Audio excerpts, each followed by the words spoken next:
Mga kamabuhay, naging matagumpay ang special guesting ng SB19 sa Boston leg ng What Tour Feels Like concert series ng American singer at TikTok superstar na si Jacob Dodge Lawson o mas kilala rin sa kanyang mga alias na JVKE o si Jake sa House of Blues ng Boston, Massachusetts. Sa mga litratong ipinagkaloob ng official social media platforms ng SB19, kitang-kita ang matimyas na pagsasalo ng dalawang bigating artista sa ibabaw ng entablado habang sila ay sinasaluduhan ng mga cellphone flashlights na mismong inilabas ng kanilang mga tagahanga.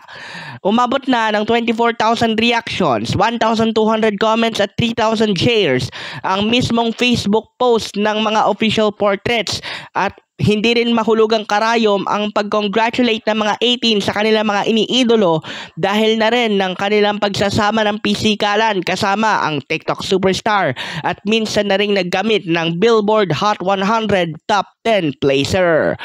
Si JVKE o Jacob Dodge Lawson sa tunay na buhay ay umawit ng kantang Golden Hour na nagkaroon ng remix version kasama ng SB19 na sorpresang in-upload noong Hulyo 7 lamang ng taong kasalukuyan. Halos 3 buwan na ring lumilibot ang SB19 sa Estados Unidos at Canada magmula ng pagtatag World Tour Chicago leg noong Hulyo 21 hanggang sa Edmonton leg noong lamang huling linggo ng Agosto. At wala pa tayong natatanggap na impormasyon kung meron ba silang homecoming special o ano pa bang mga iba pang aktibidad habang sila ay mayroong free time upang magpahinga. Para sa Mabuhay Radio News na walang takot at walang pinapaboran, ito po ang inyong Senbat sa Patrol number 2, Stephen Sarraspe Perez.